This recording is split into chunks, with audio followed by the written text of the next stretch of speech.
Participle adjective হিসাবে B ভার্বের use বা ব্যবহার। পার্টিসিপল অ্যাডজেক্টিভটা কি?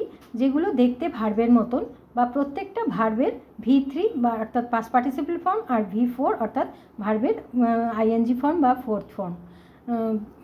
For example, shocked, shocking, interested, interesting, amazed, amazing, irritated, irritating. কিন্তু এই অ্যাডজেক্টিভগুলো এগুলো বি ভার্বের সাথে এগুলো একটা সেন্টেন্সে অ্যাডজেক্টিভ হিসেবে কাজ করছে নাউনের সঙ্গে, কিন্তু বি ভার্বের সাথে বি ভার্বের আইডেন্টিটি এবং কন্ডিশন বলার জন্য বি ভার্বটা এখানে মেন ভার্ব হিসাবে কাজ করেছে। কিন্তু কখন আমরা কি করে বুঝবো কোথায় শকড হবে আর কোথায় শকিং হবে, কোথায় ইন্টারেস্টেড হবে, কোথায় ইন্টারেস্টিং হবে? একটা মাত্র উপায়, যেখানে আমরা খুব সহজেই বুঝে যাব, যখন আমরা কারোর আইডেন্টিটি বা পরিচিতি বলি তখন সেখানে আইএনজি ফর্ম হয় বা V4 হয় বা প্রেজেন্ট পার্টিসিপল হয়, আর যেখানে আমরা কন্ডিশন বা অবস্থা বলি সেখানে V3 অর্থাৎ পাস্ট পার্টিসিপল ফর্ম হয়।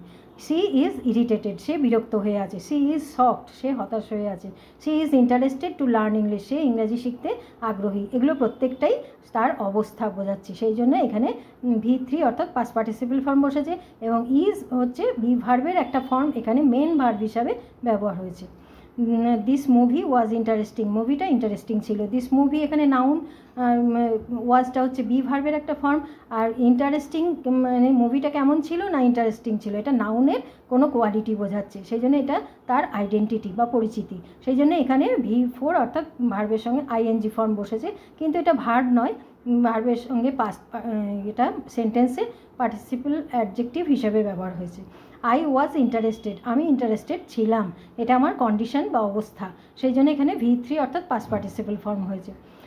ইউ আর ইরিটেটেড, তুমি বিরক্ত হয়ে আছো, এটা তুমি তোমার কন্ডিশন বা অবস্থা, সেই জন্য এখানে V3 বসেছে অর্থাৎ পাস্ট পার্টিসিপল ফর্ম বসেছে। দে আর ইরিটেটিং, ওরা বিরক্তিকর, ওটা ওদের পরিচিতি, সেই জন্য এখানে আইএনজি ফর্ম বসেছে। ইউ আর ইরিটেটিং, তুমি মানুষটাই বিরক্তিকর, এটা তাদের পরিচিতি। দ্য নিউজ ওয়াজ শকিং, খবরটা হতাশজনক ছিল, এটা খবরটার একটা আইডেন্টিটি বা পরিচিতি, সেই জন্য এখানে আইএনজি ফর্ম বসেছে। উই ওয়ার শকড, আমরা শকড হয়ে গিয়েছিলাম, এটা আমাদের কন্ডিশন বা অবস্থা ছিল, সেই জন্য এখানে V3 অর্থাৎ পাস্ট পার্টিসিপল ফর্ম বসেছে। কিন্তু এই শকড, ইরিটেটিং, শকিং এগুলো প্রত্যেকটাই সেন্টেন্সে পার্টিসিপল অ্যাডজেক্টিভ হিসেবে কাজ করেছে।